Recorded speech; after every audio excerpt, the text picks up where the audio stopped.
I make a lot of predictions. 9 times out of 10, they're wrong. Not proud of that, wish I was better at it, but, you know, I'm no Baba Vanga. Because if I was, I'd have every prediction be wrong. So, I'll take the occasional victory. And one thing that I predicted and have been proven right about time and time again over the years is that once you reach a certain level of status in any given industry, it is impossible to fail. You only fail upwards. Not exactly a prediction, more so just a hard truth where once you're an elite member of an industry, you can't get knocked down at all. It's impossible. It's like fucking Derek Zoolander, but instead of being unable to turn left, you're unable to go down. You're unable to like look downwards. You can only continue to fail going up the ladder. It's incomprehensible. It is a phenomenon that defies all logic. Why would someone who is bad at their job, a terrible leader that leads companies into financial ruin, just draining them of ham, like constantly just hemorrhaging money, bleeding out, why would that person continue to land new jobs in equal or higher power than their previous one? Anyone else who is bad at their job gets fired. They get let go. But not when you become like a CEO, a COO, or anything to that level. You just go to another company as a COO or a CEO. The perfect textbook example of this is still John Riccitiello. He was the CEO of EA for a little while. He rose to infamy when he pitched this absolute fucking heater of an idea. I'm talking galaxy brain like 5D chess move where he pitched the idea of charging gamers for ammo. So if you ran out of ammo in a Battlefield game, there'd be like a pop-up that would say you need to pay $1 for your next magazine. Like that was his idea. Like I don't think he was ever fully going to go through with that, but that was the example he gave on how you can constantly be like milking the titty of everyone who buys an EA product. He was too greedy for even EA, so he was let go and then landed a job at Unity. He became CEO of Unity, and I know you remember how disastrous that was because he nearly drove that company into the fucking ground. He nearly banished it to the Shadow Realm with how horrible his leadership was there. And there's plenty of examples of this. I still think he's the best. But why I'm talking about it today is because Disney just announced that it's looking at candidates for the CEO position since Bob is leaving again. And one of the people they're considering is the EA CEO, Andrew. They're looking at Andrew at EA. What in tarnation, why on God's green earth would you be putting your peepers on Andrew Goober Wilson for the CEO position of Disney? EA has been one of the most consistently hated companies in the world for over a decade now. If Umbrella Corporation was a real entity, it would probably have a better reputation than EA currently does. It is a company that no one likes. Except for shareholders. So Andrew Wilson has done a good job at EA for shareholders and nobody else. And you know what Disney really needs right now? Is a good reputation with anyone that's not a fucking shareholder, because people are getting really tired of what Disney's been shitting out. They have been pooping out slop, and a lot of people are tired of the stink. They're tired of smelling the shit. So Disney, I don't think, is needing an Andrew Wilson, you know, cartoon villain here that's going to... Andrew Wilson, the reason why I said he's good for shareholders is because the EA price under him has raised pretty significantly. But I feel like Disney right now, what they really need is some slam dunks in products and properties that people really start to like again, because they are missing that entirely. Star Wars, for example. Holy Lord, what a fart in the wind. Most people don't care about Star Wars at all anymore. Most people roll their eyes when it comes to Star Wars. Like, look at Outlaws. That was an open world Star Wars game. Of course, it did have Ubisoft on there, so it was already doomed for mediocrity out the gate. But nobody was hyped for Star Wars Outlaws. Like, there was a time when Star Wars was a guaranteed home run. Now, most of them are flopping. Like, at least from what I can tell, like the Acolyte, that was what, $230 million budget, and it raked in, according to the most recent financial reports that I can find online, $46 million. So it lost like a total of $180 million. Like, come on, let's put on our thinking caps right now. It's not an issue of, oh my God, we need to start figuring out ways to nickel and dime the remaining customers we have. The solution is, how do we start making quality products again that people actually want to watch or purchase or get engaged in? Like, grow up. Like, God, Jesus. Andrew Wilson is not the solution to that problem. Andrew Wilson is not the one that people are going to be like excited for at the helm of Disney. People don't like him because people don't like EA. Now, to give credit where credit is due, I vaguely recall Andrew Wilson pushing back against some investor-led horrible ideas in a bad direction for some of the titles over the last decade or so. I'm foggy on the details, but I do remember reading about it a while back that he did actually make some decisions that I think it was something about like allowing the developers a little more creative freedom under the EA umbrella. Again, I don't remember all the details, but it's not like he's been nothing but mustache twirling evilness. But first and foremost, Andrew Wilson's priority is not good games. Never has been. It's been figuring out the live service model because I believe it's 71% of EA revenue comes from live service games. So it's always been trying to figure out the way to maximally monetize every single person who sits down to play an EA game. And there have been some good games that have come out over the years, and even live service games like Apex Legends from them. But overall, and Apex Legends is unfortunately getting run into the ground in recent times, but overall, Andrew Wilson is not a CEO that I think anyone thinks of and looks at as someone who actually cares about delivering quality products. It's about delivering big returns to the investors first and foremost, and that's about it. And I feel like in Disney's current state, they need someone that actually wants to start pushing them forward into good shit again, instead of just the same recycled formulaic garbage that they've been doing for the last, I don't know how many years, but they've just been on autopilot for a little while, going through the motions, and now it seems like, you know, it's getting to that point where something's got to give. Like, they've got to start changing something, and they're looking at someone like Andrew Wilson to maybe be the leadership to do it. I don't think he is. I really don't. And in all fairness, this isn't really an example of someone failing upwards. I mean, he definitely failed in making EA a company that anybody respects. Like, EA is constantly spit on, but he hasn't failed in a financial sense or failed to the same degree as other CEOs like John Riccitiello. So it's not failing upwards per se in this case, but it is still just weird to me how he'd even be considered for this position. Like, I don't understand why the pool of candidates is so small that you're always seeing the same names over and over again, even if they have a resume of stinkers. Another great example, and sticking on the Disney topic, is they have greenlit a new Star Wars trilogy, and they've already chosen who's going to be the writer and producer. It's someone named Simon Kinberg. And if that name rings any bells, it's because you probably still have trauma from his extraordinarily embarrassing pile of garbage that many consider to be one of the worst comic book movies ever made, Dark Phoenix, where he was the writer, producer, and director. Going through his entire catalog here, where he's only directed a couple of films, but he's been a writer and producer for a long time, it's more misses than hits. Like, XXX State of Union, I loved it when I was a kid. I don't know if it's aged well. But he also did X-Men 3, The Last Stand, another absolutely despised movie, but then there's something good in there with Jumper. There's the Sherlock Holmes movie, which some people liked, some people didn't. First Class, which was good. Then Abraham Lincoln Vampire Hunter. Oh my god, like, just look at this resume. Fantastic Four. The Fantastic Four. Again, one of the comic book movies that people to date still believe is one of the worst ones. In fact, among like the top 5 worst comic book movies ever made, Fantastic Four and Dark Phoenix are on every single list. This is the Fantastic Four film from 2015 that had the number 4 in the name, not the like old one with Jessica Alba. And he was not only a writer and producer on both of them, but even directed one of them too. Like, his resume isn't very good. Like, the good movies that he's a part of, he's usually a producer on, not a writer-producer on. Was this really the best possible writer-producer they could find for a new trilogy of Star Wars films? I don't think so. I don't understand how someone that has a resume like that, with so many super stinkers like Dark Phoenix and Fantastic Four and a couple of others on there, get chosen to make something like this, the new Star Wars trilogy. Like, it's not like those movies that he'd written and produced were just received terribly by the audience. They were turbo box office bombs that lost the studios millions upon millions of dollars. Now, I do understand that he helped co-create Star Wars Rebels, which does have a positive reception from what I can tell. I've never watched Rebels, but I do know the name. But even still, if you look at his resume, I don't think this was necessarily the best possible choice to spearhead a new Star Wars trilogy operation. That doesn't really get me salivating thinking, oh, this could be like a good Star Wars new trilogy. Like, I just don't have that impression because I'm familiar with a lot of his work and most of it's trash.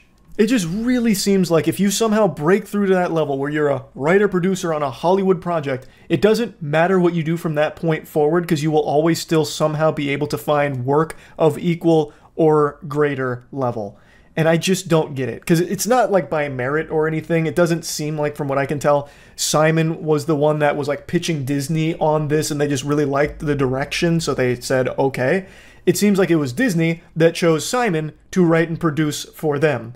So, like, it's not like he did anything extraordinary, that he has a great idea and a great script and everything that Disney just had to buy. It just, I don't get it. I really don't understand how failing upwards is even a thing. And yeah, I just had to rant about this a little bit because I'm so tired of seeing like the same names that have been in the industries for so long and have done so many things wrong continue to get huge positions at companies going forward, because then there's nothing to be like excited about. Like for the future of Disney, if they choose Andrew Wilson, it's not like I think there's going to be some kind of drastic change. I feel like it's just going to be business as usual, but emphasis on the business, where Andrew Wilson's going to be prioritizing like cutting jobs, reducing staff, and trying to maximize monetization on like Disney Plus and all of that. Not exactly an emphasis on let's start making some really quality stuff. I could be wrong. I guess we'll find out if they go with Andrew Wilson, what direction he takes it. But it's someone whose work I am familiar with, and that is what he is known for. He is the shareholders' hero, but the gamer's pariah, because nobody likes EA. It has a terrible reputation. So, again, he's not exactly an example of failing upwards per se, because he hasn't failed, but it does just, like, this whole topic is something I just wanted to speak on, because it is common for people that do fail at, like, a high level to continue to just keep getting more and more and more and more power and bigger positions. It's silly. So, yeah, that's really about it. So, yeah. Have you seen the Scentbird CEO? She does a podcast with her eyes closed to talk to spirits and said Hitler wasn't bad. What? The Scentbird CEO does this. Wait. I know Scentbird. Yeah, wait, you're right. The Scentbird CEO claims to be a spiritual medium. Or, sorry, not a spiritual medium, a spiritual guru. The co-founder of the Netflix for Fragrance, Mariah Nuraslamova, has been moonlighting as a spiritual influencer. Comments on extraterrestrials, The Matrix, and Hitler have recently attracted negative attention. Your teeth are not randomly crooked, there is a spiritual meaning. Every little aspect of the tooth is a map, right? This sounds beautifully unhinged. You see they found a cave on the moon? Oh, we got moon troglodytes now? That's pretty cool. This is I can't find the clips anywhere else right now, so right now, completely reliant on the YouTubers here to bless me with this info. I want to see these readings. Version of the Matrix will be the default one. The 5th version of the Matrix is actively being incubated, and according to Maria, it's showing really good signs and is looking promising. Now there is a new version of the Matrix that's being currently incubated. The 5th version of the Matrix. Matrix 5? That one is showing signs of really good promise, so... Maria mentions having a direct... Wait a minute, I need to go to our website. There's a Matrix 5 dropping? This is Maria. She is the CEO of Scentbird, which I think many of you have probably seen through YouTube sponsors. They were pretty big on influencer marketing, from what I recall. So when you are inviting black into your body, you're not inviting demons, God forbid. You're not inviting evil into your body. You are inviting this moldable substance that contains all life inside, that contains all light inside, that contains the entire spectrum of everything. Okay, so she's about to cast a hollow purple. I don't really care about that. Where did she do, like, the spiritual readings, like where she talks about Hitler and everything? I don't need to know about her curse technique. I mean, I'm in the presence of an architect, of the Great Architects Council of Light, but sadly that is big. The case. That is that big. Automatically crushed while listening to her guided meditation for an ultimate womb detox. And whoa, an ultimate womb detox? Whoa, hey, hold on, I can use that. Hello, my darlings, and welcome to Our Sacred Universe, a podcast where we meditate together. I'm ready. Today I wanted to offer you a womb healing practice. Thank you. Our womb space is where we deposit a lot of our hurt, a lot of our pain, a lot of our suffering. But a womb space, or if you will, our sacral space, I is have something that. everyone has. I have and nipples, so Greg. I Can you milk me? invite You, if you haven't checked out my book yet, Oh, hold it's on. I don't need the out. hashtag ads here. Just give me my womb needs a little bit of assistance here. Keep breathing in and out. Imagine I just have a full body using the orgasm from power of this. your breath to ground and center yourself. Invite the healing vibrations of the universe to enter the sacred space of your womb. Breath. See, like, we skip a step. How do I invite the healing vibrations of the universe to fuck my womb or whatever? Like, what do I do? Like, how do I send out the distress signal? That's where these guided meditations always fall apart for me. Like, they make it sound like it's so easy that I can just call upon healing vibrations. Like, I'm not a shaman. Like, can you call it for me? Thanks for membership, Oz. Book a reservation. Yeah, what availability do the healing vibrations have in the universe? I imagine they're probably pretty booked up. Why are you detoxing your womb? It sounded helpful. If you're just tuning in, to give you context, this individual, Maria, is the CEO of Scentbird, which is actually a pretty big company, or at least it was. I don't know if it still is. And according to Chatter, the Scentbird CEO has found herself into some controversy because of this line of work, where apparently she was saying that Hitler wasn't bad through her spiritual guru sessions. And I'm trying to locate that, but I'm getting all, like, sidetracked here, going through these alternate branching paths in the visual novel. So I'm still looking for that, but it's such an interesting tangent. Big thanks to OperaGX for sponsoring this video. OperaGX is the browser you see me use every single night on stream. It's just my go-to browser, and it has so many features that I just really have come to know and love. Obviously, the one that I always preach about, because it's the one I'm most enthusiastic about, is the fact that OperaGX is not a resource hog like Chrome and other browsers. It is so lightweight but so powerful, and the GX mods that it offers are super fun, so you can really customize it to make it feel like your own and make it feel super unique.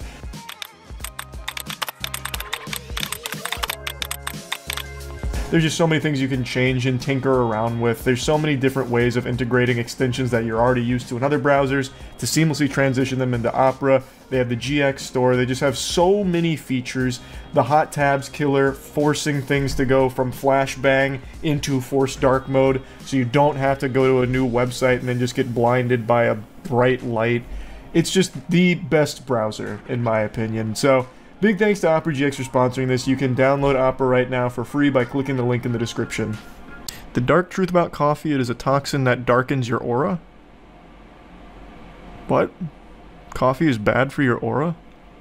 It also darkens our aura as it does. As it does so, as it works with our body. So it's almost like when coffee gets into your aura, it creates these little anchors, or these little dots of itself. It's almost like it gives an energetic imprint into your body. What? And though that energetic imprint is kind of what causes an addiction, because it's gonna... The energetic imprint is what causes an addiction, and it darkens our aura through that. How the fuck does it touch my aura? When you evolve. Okay. Over time, what ends up happening to your soul is you accumulate more and more light in your body. So you grow and expand, and you grow and expand by accumulating more light and kind of releasing darkness, if that makes sense. Over here, it makes so much sense, a lot of actually. things in your life are dependent on how much light you can hold within your body, especially if you're on spiritual path. For people that are able to hold on a lot of light in their auric fields, their spiritual gifts open up. Their abundance channels open up. Their abundance channels? Up. Essentially, like, their higher selves come through, and then the body is considered clean, so your higher self is willing to inhabit more of your physical body. What is happening? And therefore, you will always have connected. You become a channel. That's a lot to process. She's blowing the lid wide open on what it means to be alive. Your higher self gave you this name for a reason. I mean, it's my dad's name. Is that the reason my higher self gave it to me? These are so interesting. I'm never gonna find the video where she's apparently talking about Hitler. I'm just gonna keep going down these wacky fucking titles. Why did my higher self name me Charles? Hello, my darlings. I feel like it's because it's my dad's This name. is Maria. The topic for today is Maria.com. All right, the mystery of the name. This is kind of a fun topic. It's not a mystery. That is It's what just we're not a diving mystery into. for like most people. I don't think it would be vowels and the consonants in the name, through the letters in the name. Connects you to certain aspects of universal flow, universal energy, if you will. Huh? And because you're so attached, in a good way, to your name, you have a claim over those energies. Okay, I claim all of the energies of C-H-A-R-L-E and S. No one else can have them. That's my domain now, and I'm kicking everyone else out. Eliminate pain and heal a specific organ or part of your body. Teaching you how to use the Force. Are you a star seed? Yes. One thing that did come up, though, is called the Karma of Atlantis. It's time to release it. Here's how you can do it right now. Like, raise Atlantis myself? I can do that? Favorite YouTubers have promoted a brand that normally wouldn't show up on my scam/problematic radar scanner. Scentbird. Scentbird Yeah, I told you it was a big thing. Told you that. That at least outwardly, because the CEO of Scentbird, Maria Nurislamova, stinks. Our bodies choose to miscarry children. Oh. It's not an accident that happens. It's a choice. If people were to align with their life purpose, we would see a lot less cancer on planet Earth. You could heal yourself from any disease. I don't care if it's cancer. I don't care if it's AIDS. It could be whatever. But you could heal yourself in the span of under 7 days. We're going to talk about the spiritual reasons for being overweight. Like Adolf Hitler, who's one of the poster children for like being an evil person. Do you know how many millions of souls benefited from learning from the experience that he has created? So is he evil? Not really. I don't think so. Wow, Maria. Those spiritual sessions are sending you down the loony path. A lot of hidden agendas by the powers that be. And those hidden agendas remain hidden because there is not enough heart space energy in humanity to be able to bring them to light. The heart energy is always the energy of light. The heart energy is always the energy that essentially you emanate your energy from the heart. The heart is one of those energies that if your heart is activated internally, you can heal your whole body in a matter. I will say, if your heart isn't activated, you're probably not watching this video in the first place. You are dead. Most likely. Bearing some, like, very fringe cases. That is the power of the heart. It changes your internal ecosystem and it changes your external ecosystem. It just does. It is meant to. It is. Well, who knew? Who knew? It's like breathing techniques from Demon Slayer, but for your heart. It can do anything. It's just like a bunch of gobbledygook. It's like, there's nothing that binds these statements together. It's just like a random assortment of words that have no real meaning. This is the problem when I'm looking through pages like this. I get so distracted by so many cool titles. She has one here called Babies Control How Long Their Birth Is. Like, this is unhinged. God damn it. That's why certain births take so long, is in the state of resistance. If the baby's in a state of fear, if the baby doesn't want to access their masculine energies, the birth process is going to take longer. That's why someone... Wait, what? The baby doesn't want to tap into its masculine energies, so it doesn't want to be birthed? What the fuck? The baby comes out like scoops of, like, creatine. What in the world? Shit's not even born in amniotic fluid, it's just like a bunch of, like, trin. What is this? What is she talking about? This isn't even spiritual. I have a hard time answering the question about evil because there is such a big gap between how humanity perceives good versus evil and how, you know, even beings in the seventh dimension perceive The seventh dimension. Who's in the seventh dimension? Higher self perceives. Glorbus? Like, who are you communicating with in the seventh fucking dimension? Stepping back, let's say your higher self wants to understand murder. Should be easy It's just to understand. a fascinating subject for your higher self. Okay. If it wants to understand murder, Jesus Christ. the angle. So your higher self may choose to come as a victim, as the mother of the victim, as the father of the victim. Why? As the teacher of the victim. Why would it want to? So, based on what I've gathered, very limited exposure to her spiritual guru benevolence, it seems like she believes you are the product of your higher self wanting to be experimental. So when something bad happens, it's because your higher self is trying to learn about it. So here, she's using murder as an example. So if you are someone who gets murdered, or associated with the victim of a murder, it's because your higher self wanted to be in that position. It was all predestined because your higher self wanted to be present for it, to learn about it. Which is the dumbest idea ever. That's actually the stupidest fucking idea. And by the way, like, look at Hitler. He's one of the poster child children for, like, being an evil person. Do you know how many millions of souls benefited from learning from the experience that he has created? So the here, world serpent has awakened. You know, like tier 1 look hell at and Goldie. a character like him and be like, oh, he's completely evil. And upstairs, his experience was the greatest, one of the greater, you know, sources of knowledge of, you know, of 3D planet Earth warfare. 3D planet Earth warfare. And that is benefiting What? so many different souls on their. This is a very interesting take, Maria. So, there's a lot to unpack there, Maria. There's a lot to process. The healing vibrations of the universe have not been kind to her frontal lobe. Wow, that's interesting. That's very interesting. Evolutionary path. So is he evil? Not really. I don't think so. So interesting. So just it means that some higher selves choose to take this path, and it seems like it's maybe a bit less desirable than other ones because we don't have that many murderers and mass murderers especially, right? But they still choose to do so for their own development. Like, well, do you want me to give you an even better example? Yeah. That was an incredible example, Maria. Maria. World of Warcraft is evil because you're killing things. Like in a computer game, yeah. People don't think it's evil. Yes. I know. Same logic. It's a computer game from higher self level. Like, fine. Like, I don't know. Any of those. Same logic. Yeah, killing goblins in World of Warcraft is the same as Hitler for the Holocaust. You hypocrites. What an interesting character she is. Her higher self has very much done her a great justice. Her enlightenment is astounding.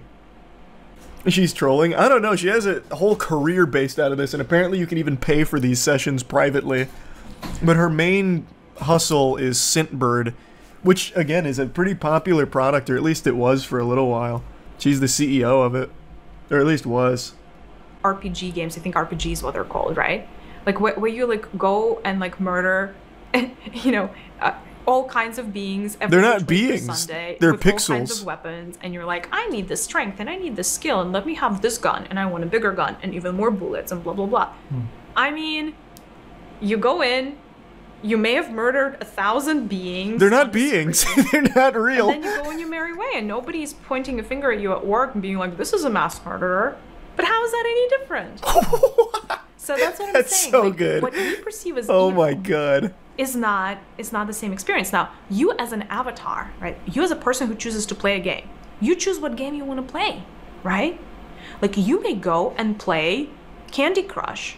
You may go. She's so fascinating. Like, like she's dangerously stupid. Like, actually stupid to a level where it could be harmful to people around her. Like, there's nothing wrong with being, like, harmlessly dumb, but when you start to cross the threshold, the event horizon that she is, she's to the point where, like, she is actually probably a threat to the safety of those around her. Yeah, like, even her co-host is laughing at that. Alright, we don't have to continue down this rabbit hole. I'll stop. This kind of shit, though, is always just so interesting to me. The co-host is her husband, who is also co-founder and CPO of Scentbird. That must be a great relationship. Honey, I'm gonna have a cup of coffee. And Maria comes out, no! Slaps the coffee mug out of his hands. It's gonna darken your aura! Remember what happened when you killed that level 6 thug in World of Warcraft? You're just like Hitler! Have you ever heard the expression, saying goodbye is the hardest part? Well, it doesn't apply in this case. Saying goodbye is the easiest part, and also the happiest. Because today we say goodbye to John Riccitiello. He's not dead, but his reputation and career might be. And it should be. He should never work in the video game space again. He is a plague that infects it with the greediest, most outlandish ideas ever, and fundamentally ruins any type of goodwill the companies could ever muster. He has a worse reputation than E. coli. John Riccitiello sucks. Point blank. No reason to beat around the bush. I made a video talking about the Unity situation a couple weeks ago. I never gave the update in a separate video, but I'll just go ahead and give it now. I've talked about it on stream. Basically, the big drama that led to all this is Unity published some changes to how they're going to be doing business going forward. Is extremely fucking greedy, extremely ridiculous. There was a ton of backlash, and a lot of developers were making the switch to competing game engines and just abandoning Unity because they could no longer trust them, obviously. So, Unity did what the electric slide taught them to do. One hop this time and take it back now. So, they walked back most of their changes and put forth a more reasonable proposal, a more reasonable policy change where it would no longer be retroactively enforced, meaning any games that were made with the Unity engine prior to this new agreement are not subject to the new terms, the way it should be and should always be, as well as increasing the threshold that you need to reach to be subject to the changes and the fees and all that. Basically, they made a much more reasonable change. However, I don't think that exonerates them of the crime of cringe and greed. That was still an unforgivable sin that most people are still sore about because they did that out of nowhere and had no problems doing it either. No hesitation. They just dropped that shit and said, toodles. And that was that until the backlash was simply too much. And then they reluctantly had to change it. Now, John Riccitiello isn't solely responsible for that policy change, that greedy direction Unity tried to go. There were a lot of moving parts there. Once again, I mentioned Upper Echelon made a video covering it, and I still think his video on the situation is extremely informative, so if you want to know more about the inner workings that led to something like that, I highly recommend checking that out. But John Riccitiello is still the CEO, or was the CEO of Unity at the time, thus a leadership position for the company, the face of it. So, with the decision this detrimental, this apocalyptic, the doomsday that was brought forth from Unity, someone needed to shoulder most of the blame, and naturally that's going to fall on your CEO because that's kind of the face of your company. So John Riccitiello rightfully caught a ton of shit for that, and it seems today the decision to step down has been finalized, so he is no longer the CEO of Unity, which means he has done something unthinkable, something I wouldn't have ever imagined possible. He is a creature that was too greedy for EA, and now also too greedy for Unity. That's fucking mind-boggling. Almost impressive. Congratulations to John for making history here. For those that don't know, John, the money's gone Riccitiello, was previously with EA before Unity. And while there, he kicked around some pretty abominable ideas, such as charging per reload. His example was, you know, we need to strike while the iron's hot, and when someone's in the middle of a game and they're shooting against an enemy, they run out of bullets and they need to reload, we charge them $1 for that reload, and they won't be price sensitive at that point because they're going to want to finish off the kill. I'm paraphrasing it, but I'm boiling down the point in a nutshell. Fucking charging per reload, he was listing as a gold standard example of great microtransactions. He also famously called developers fucking idiots if they didn't focus on microtransactions in their games. He's just an awful guy. He is the worst thing for gamers because he is someone that just wants to exploit the industry for selfish gain. But I'm not here to just keep talking about his past. Let's talk about John's future. Hopefully there is none in the video game space. I hope this is truly his last rodeo here with Unity. Why would you hire someone that keeps failing? His greed is insatiable, and it fucking sinks companies. Well, it doesn't sink them, like Unity and EA haven't gone anywhere, but it ruins reputations. Why would you want him in a powerful position at your company? It's incomprehensible, but I already know he keeps failing upwards. He shouldn't have been working in the video game space after his bout with EA. He should have never even made it to Unity, but he did.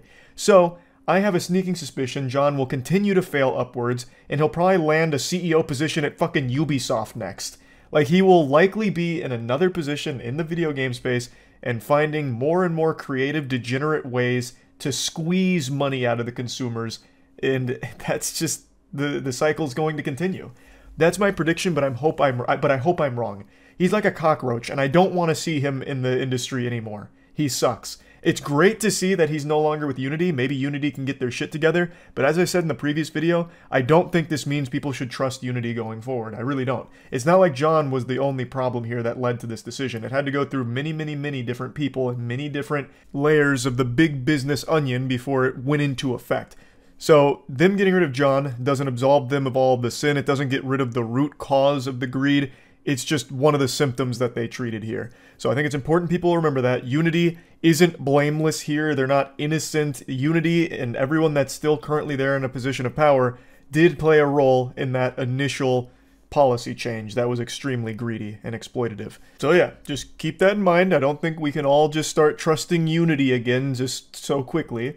But I am happy to see that John is no longer at the helm of the company. They've already appointed an interim CEO. His name is James Whitehurst. I'm not super familiar with him or his work, but I guess we'll see how all of that goes. John will continue to advise during the transition period, which isn't like abnormal or anything, so I guess we'll just see how Unity looks a year from now. Maybe it goes in a much healthier direction now that John's gone. Maybe his influence and his tendrils really spread deep at the company and infected a lot.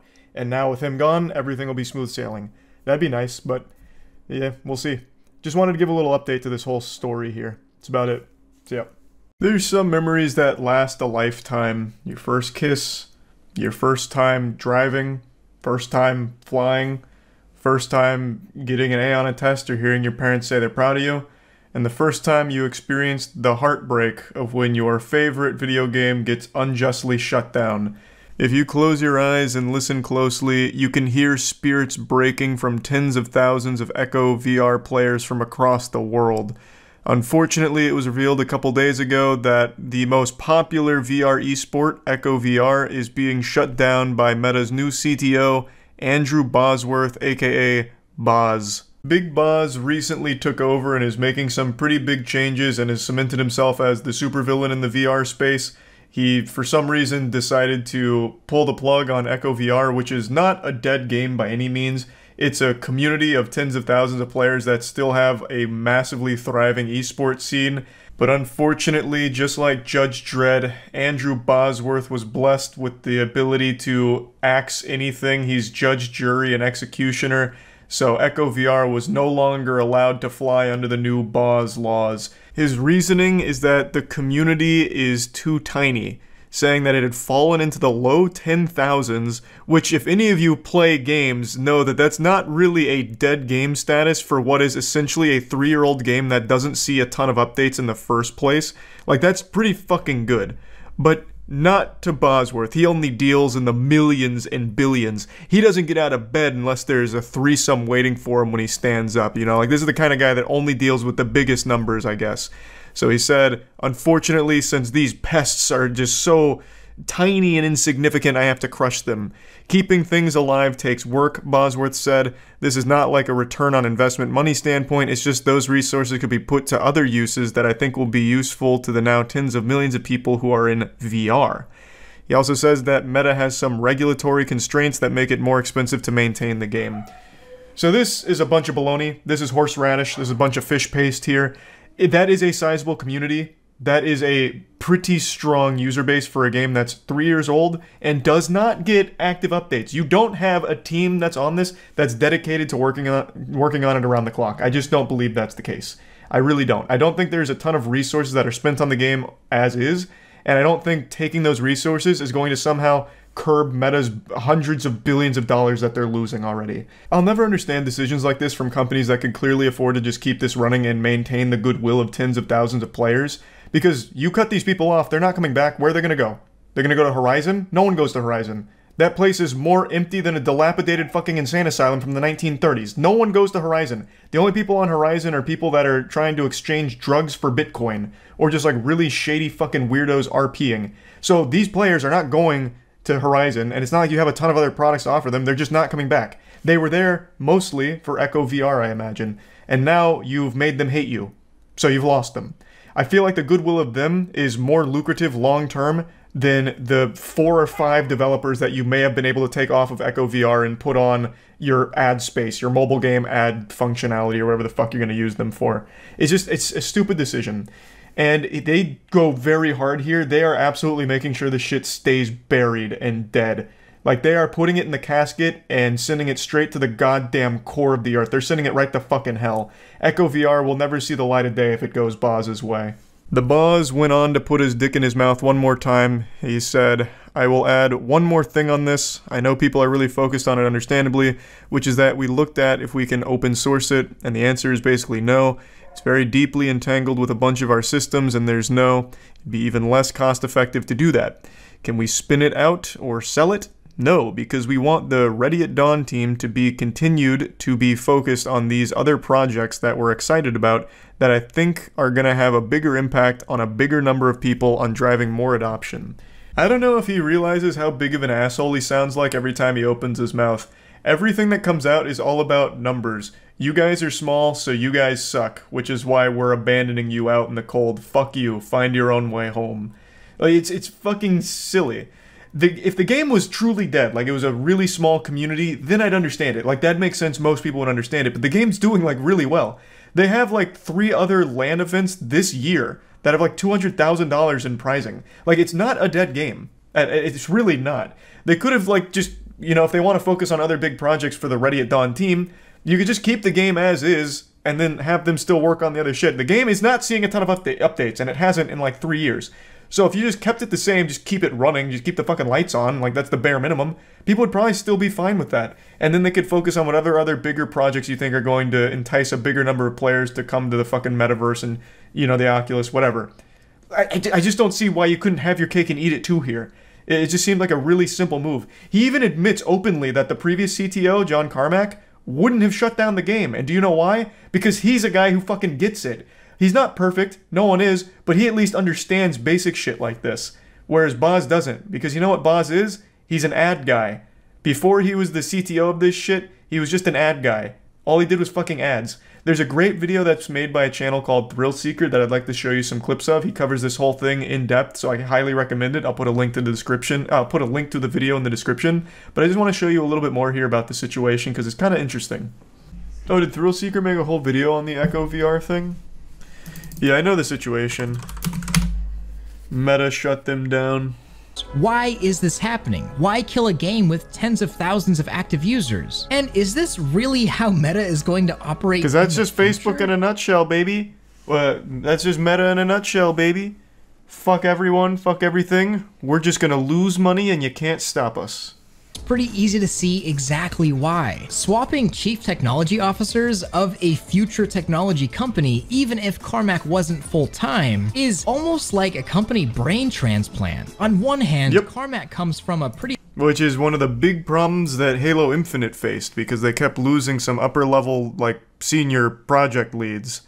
So every time they got replaced, the whole vision started to change, and everything kept getting muddier and muddier and muddier, and then you get the absolute fucking mess that Halo Infinite became. That's why making those kind of massive swaps in the middle of projects is always a fucking disaster.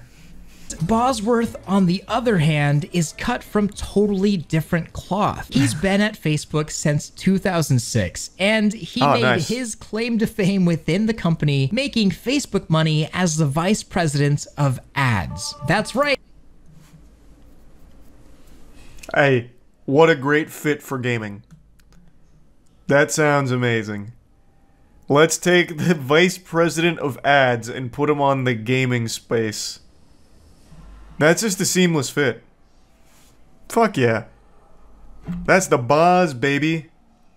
Why the hell would he be put on the gaming space? What do you mean?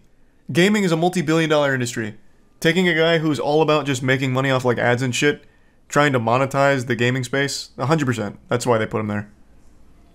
Plus, Meta lost like fucking, Jesus, what was it, like hundreds of billions of dollars or something in valuation over the last year? They're desperate. So they're gonna sick the Boz on the metaverse, on the gaming space. We had a gaming legend, and now we have the legend of advertisements in charge of VR. And as but look how cool he is. And sick as that is, So what happened here? It just dwindled. You know, the user base is small. It's loyal as all get out, but it's small. It's measured in, you know, the low 10,000s. Those resources could be put to other uses that I think will be useful to the now tens of millions of people who are in VR. And at some point, you have to make those choices. So, the tens of millions of people in VR, I can assure you, are not in the metaverse. Brother, that place is barren and empty. That place is like every 16-year-old outcast's birthday party. There is nobody in there. So yeah, there is a lot of VR users these days, and I'll tell you where they're not. The fucking metaverse. They're on like Gorilla Tag and shit like that.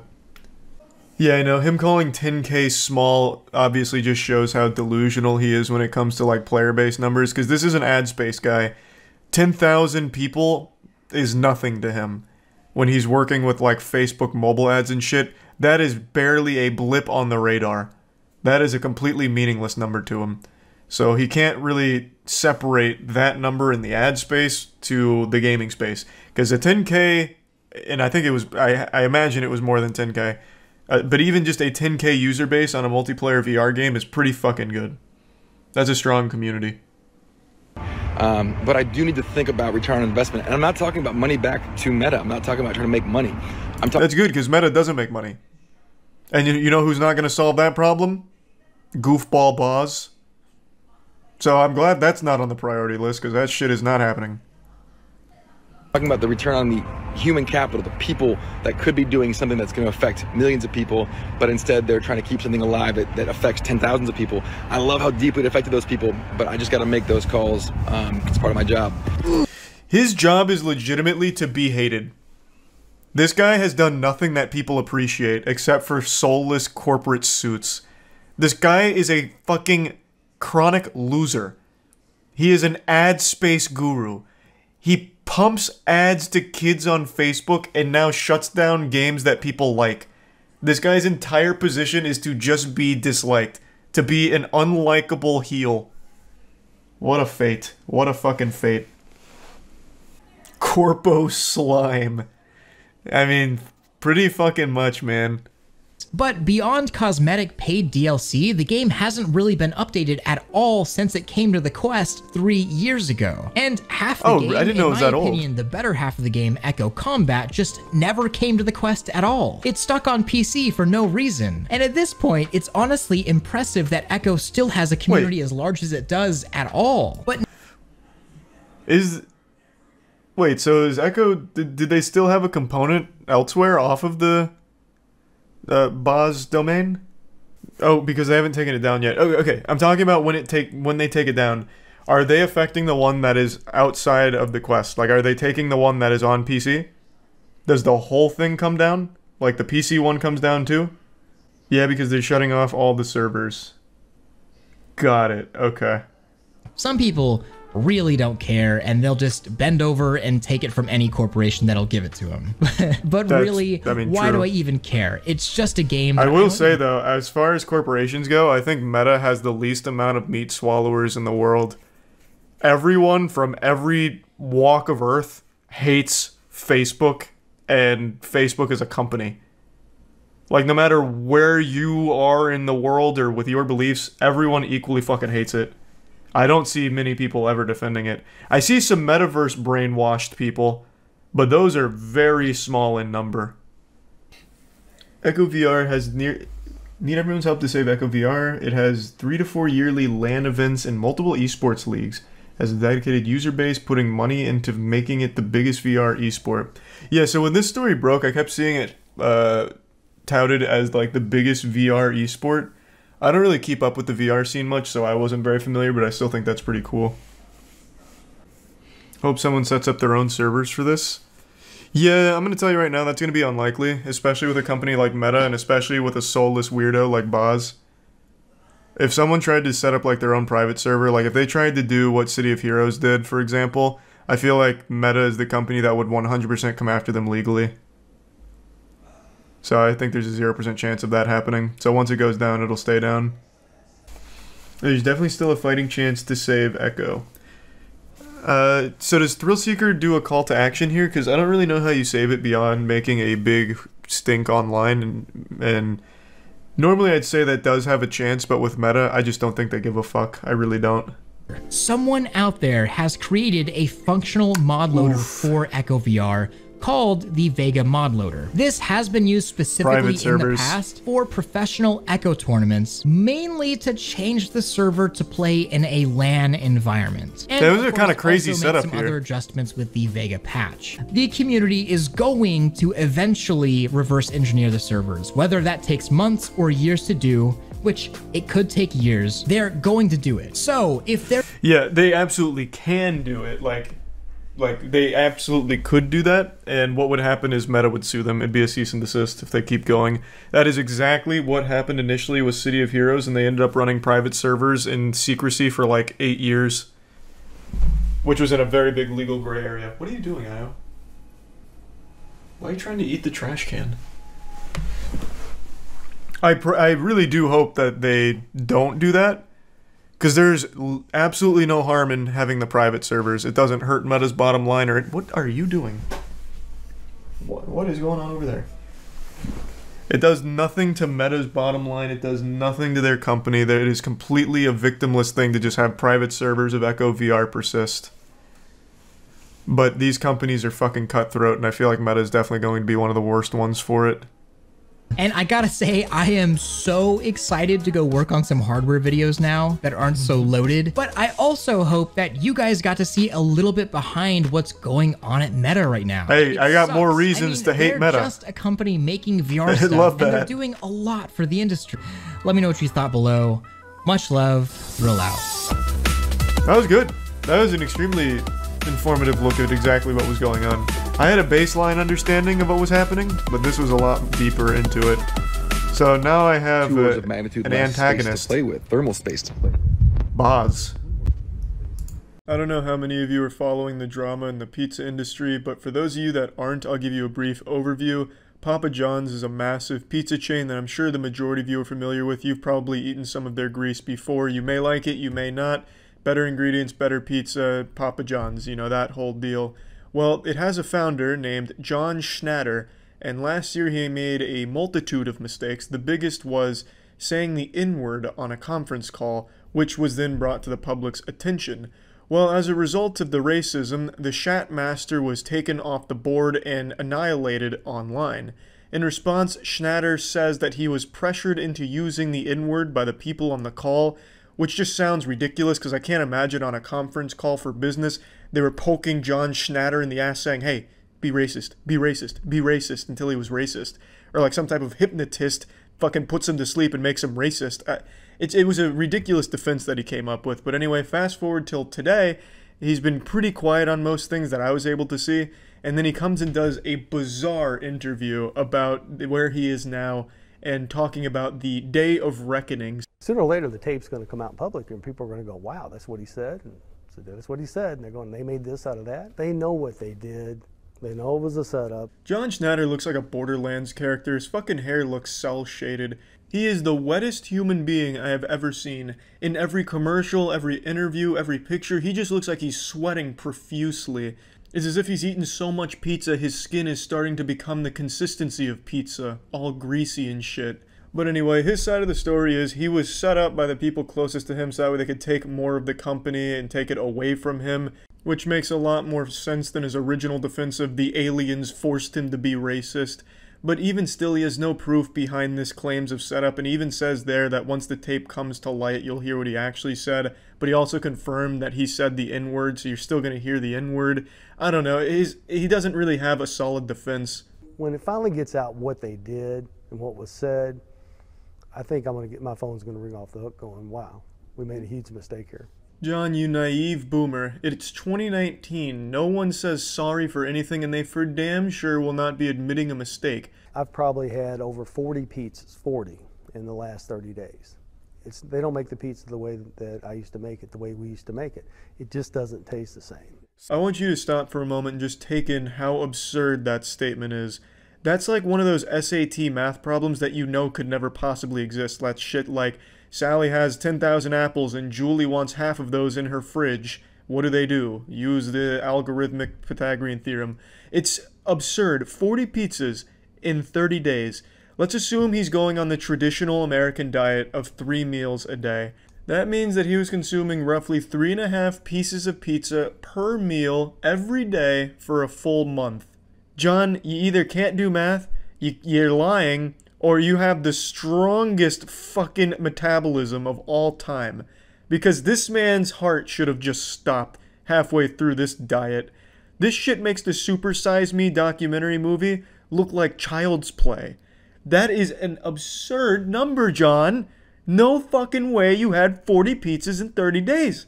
It's not possible. The human body wasn't built to handle that kind of magnitude. And especially not Papa John's pizzas. And if the recipe truly does taste different, it's probably because John isn't there. The secret ingredient is probably the moisture from his fucking hair just dripping into the fucking cauldron that they make the pizza in. It's crazy. I don't think he actually had that much pizza, but I could be totally wrong. I would just say, stay tuned. The day of reckoning will come. The record will be straight. Why not set the record straight now? I mean, what is it about the record that's not straight? Stay tuned. How soon will that happen? Stay tuned. Sooner than later. It's like a badly done Joker monologue. It comes across very weird. It sounds like he's calling himself the Antichrist even, you know, the Day of Reckoning, and then this weird giggling stuff. I don't know. It's a very weird interview. Now, growing up, Papa John's was like the only pizza that I actually liked, and even to this day, it's still my favorite pizza. I'm not a huge fan of most pizzas. I can already hear the comment section going off. You never tried New York pizza, have you, Charlie? What the fuck? Yeah, you like Papa John's? That's ridiculous. Oh my God. I just don't like it. I've had a lot of New York pizza when I was in New York. I'm not a huge fan. You know, we have to accept people are going to like different things. I liked Papa John's. I still like Papa John's. It doesn't taste very different to me today. I don't know what John's tasting. Maybe when he eats it now, he tastes a little bit of hate in there. And that's totally understandable, because if I got fired from my massive multi-million-dollar pizza chain, I would never want to eat that pizza again. Anytime I take a bite of that pizza, it tastes like asshole. So I get why he thinks it tastes different, but it really doesn't. It's probably exactly the same. But anyway, growing up, my dad used to tell me stories about John, because John used to do business in the area my dad was in, and he was so confident in his pizza and really wanted it to succeed, he used to drive around in his car and pass out free boxes of pizza to everyone in my dad's area. So I always had a very positive impression of John, just from the stories my dad used to tell about him. He was apparently a great guy around the area. And even in this interview, he talks about some of the community outreach shit he does. I don't know what the fuck has happened. His reputation has certainly been tainted. Maybe he is truly innocent, which seems unlikely in this case, but I guess you never really know. But man, he's made some big old fuck-ups, and that's for goddamn sure. But anyway, I just wanted to talk about this bizarre interview that he came out of nowhere to do. I'm excited to see the next developments in this pizza soap opera. That's it. See ya. How the fuck is it going, everyone? I'll go ahead and acknowledge the elephant in the room. That Lubriderm lotion right there is not for masturbating. I use it for my hands. I just forgot to take it back to the bathroom, and I just now noticed it when I started up the recording. Anyway, what we're here to talk about today is Gearbox CEO Randy Pitchford and the hot water he finds himself in. Randy Pitchford is the CEO of Gearbox, aka Borderlands Studio, because that's the only good game they make. Good. I'm not even a fucking fan of the series, but I can acknowledge that it is a good series. But anyway, Randy Pitchford finds himself in some hot water, some real hot diarrhea water. He's getting sued for a bunch of different shit that I'm not really going to talk about because it's not super important to the story, but I need to talk about him getting sued because it is important to what we're about to talk about and listen to. Randy Pitchford's going to tell us a story, like a beautiful little school teacher telling us a great story, except Randy's story is about weird porn. But anyway, in the lawsuit, it's alleged he had a USB stick of underage porn on it, and he goes on a podcast the day after this lawsuit comes out and talks about his USB stick of porn. He claims it was of-age porn, barely legal porn is what he called it. And I'm not here to talk about that. I'm here to listen to this guy's fucking disgustingly weird story, and we're going to reflect on it together. But I don't know what kind of fucking caveman carries around porn on a USB stick, nor how he could ever think it'd be a good idea to go on a podcast the day after these claims come out and corroborate that, yeah, he had a USB stick of porn, but it was for the purpose of magic tricks. I'll carry my work around on a memory stick. And now today, I have these crazy encrypted memory sticks that have like you have to punch in passcodes. Because if I had one of your memory sticks and I knew about stuff, I assumed that. The name of this podcast is the Piff Pod, and based on this one episode I've listened to here, I hope you like interruptions if you listen to these guys. Holy shit. If you thought the official podcast had a lot of interruptions, you have not seen shit yet. This is the final boss of interruptions. Randy Pitchford could barely manage to get a full sentence out without being interrupted. Even the female co-host had to constantly say, stop interrupting him, get back to the story. Because this guy that keeps interrupting him just keeps going on these awful tangents that don't even lead to like a good joke or anything, and they're so long and completely derail the story and the conversation. I bet Randy Pitchford probably couldn't even get a full urine stream into a urinal at this place without this man busting into the bathroom and pinching the tip of his dick close so he could talk about something and then let him go back to peeing. This man interrupts everything Pitchford does and says. Holy shit. I had some so one night I was watching cam girl pornography. Have you ever watched? Do you know what cam girl pornography is? Is that the interactive one? Yeah, there's what you do is you can get a webcam and you point it at yourself, and people will watch the video of this while they'll egg you on by giving you money basically as you take your clothes off and eventually they give you money. Well, I like how he's pretending he doesn't know as if he's not watching cam girl porn every night. I might have heard of cam girl porn once or twice. That's that degenerate one, right, where it's like interactive or something. Oh, what, you give the girls money? Oh, that I would not. Who's giving girls money? I would never do that just so they could like say my name while putting a butt plug in their asshole. I mean, what are you talking about, Randy? It's weird. And I just discovered this, and I was just fascinated. Like, what the fuck? Like, when I was a kid, you paid a bum $5 to go buy you a pornographic magazine from the liquor store. Like, right. That's how I got access to pornography when I was a kid. So like, and you know, and I had a teenage son, so I was like, this is fascinating. You know, I really just don't understand your point with that right there, Randy. I have a teenage son, so I was watching cam girl porn because I have a teenage son, obviously. And this one is just like I can't quite make sense of what the little thumbnail image is, so I'm looking into it, and it's a woman who is masturbating, and when she has some experience that appears as if she's having an orgasm, a huge amount of fluid comes out of her vagina. She has some kind of an explosive orgasm. Hey, Jay. This is not a sex worker. This is a fucking magician. Honestly, that's a pretty profound statement right there from Randy, and I'd be lying if I said I haven't said shit similar when watching porn, like, damn, this girl is a wizard with cock. But to go the extra mile and claim that I was watching the porn to figure out if she was an actual wizard of penis, it's a bit of a stretch, but Randy really doubles down on the idea that he really needed to figure out if this girl was a big shot magician. It's a fucking crazy story. I hope you're buckled in. And so apparently what you can do is they make videos and they sell them. And so I purchased one of her videos. I wanted to watch this. You wanted to work out the method. I wanted to work out the method, but it was late, so I copied it over to this memory stick. But why? Why would you do that? If you're already watching this cam girl squirting, I'm assuming you're watching this in a safe location to be watching porn. You're not on a subway, in an airplane, at a Starbucks, or anything like that. So why would you copy it to a USB stick? You copy shit there if you want to take it somewhere. Where are you taking this porn? You bringing it over to your parents' house to show them? You bring it to your kids to show them? Where are you taking this? Do you take it to work with you? Is that what a Gearbox CEO does? Is that why Gearbox is such a shit video game company and pumping out shit stinkers? Because the fucking CEO of Gearbox is just jerking off in his office, bringing in porn on USB sticks? And I go on my way. It turns out it was a magic trick. Like she's like it's a combination of camera work and sleight of hand. And I never saw like a turkey baster or whatever it was that she was using to deliver the fluid. Yeah. But there was some method here that was like, oh my God, this is genius. It was super clever. Oh, Jesus Christ, calm down there, Randy. Don't break the magician's code and reveal how the trick was done. You need to calm down there. You do not want to piss off the Cam Girl Magic Society. I just love that his excuse for downloading it was that he was trying to study the magic behind it, like the art behind it. I fucking love that excuse. I could already see that working growing up. No, Mom, you don't understand. I'm watching this to learn. I'm trying to study magic. You don't get out of my fucking room.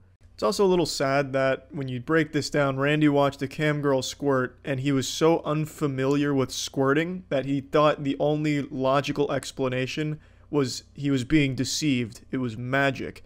Like, he is so unfamiliar with a girl squirting or having an orgasm that he couldn't believe it was real and had to go out of his way to break it down and figure out how she cheated and used magic. The memory stick somehow no longer was in my possession. Oh, God. And it was discovered, it was actually at a Medieval Times. Apparently some kid, an employee of the Medieval Times, and discovered secrets of my company and future games in development, and also discovered the pornography. It was barely legal porn. Like this girl's handle was only 18. I had to splice the shit out of that audio to make that like a cohesive storytelling there. Because Randy Pitchford was constantly interrupted by that fucking co-host who kept going off on like 2-minute, 3-minute tangents about the Medieval Times and then asking what he had on his shirt and asking why he likes the shirt. It was frustrating to put that together, but in a nutshell, he had it on the USB stick. He left it at a Medieval Times because everyone carries their porn stick to the Medieval Times when they eat, obviously. And then an employee found it, accessed company secrets and the porn, which was barely legal porn. And now we get to the section of the story where his whole company finds out that he's jerking it to some cam girls. So when he delivered this memory stick to the studio, I was on a business trip. I was out of town. So my executive assistant decides she's going to look at the contents as well. Oh, God. And so then before I know it, I think the entire office looked at it. Oh, no. No. And there was one piece of content on here, and it never occurred to any of them that the reason why there was just that single porno was because of the magic trick, not because of, I don't know what the fuck they thought. Porn. Yeah, and one of the lines that I heard was, you know, the kind of porn that Randy likes. And at no point did any of these fucking troglodytes at my company stop and think maybe the reason this porno's on there is because she's a magician, god damn it. A magician with a magic trick that I just had to study. It was the Gordian knot that I had to cut. This was my white whale, my Moby Dick. I needed to figure out how she squirted so much fluid. None of them even considered that possibility.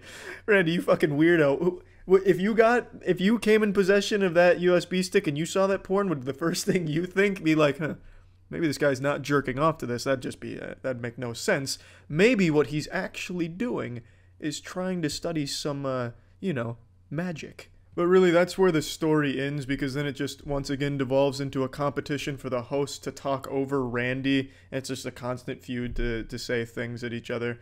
But anyway, what a fucking story, Randy. That's wild. Randy Pitchford, more like Randy Pitch a Tent, because this man is carrying porn around all the time, apparently. Fucking crazy. A wild tale, and now all of you out there have a good excuse. If your significant other finds your porn or something, just say, hey, look, I was just trying to learn the method, you know what I mean? Like, I'm onto a big breakthrough here in my magic career.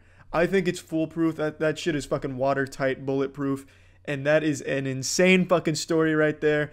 Again, I just wanted to focus on the story you told on this podcast. I don't want to talk about the lawsuit or any of the claims going around there, because I don't know the whole story there. All I know is the whole story from this weird fucking USB stick porn adventure from Randy. So, yeah, Gearbox is still a shit video game company, but god damn it, Randy, I like your story. It's a weird one. Take it easy. See ya.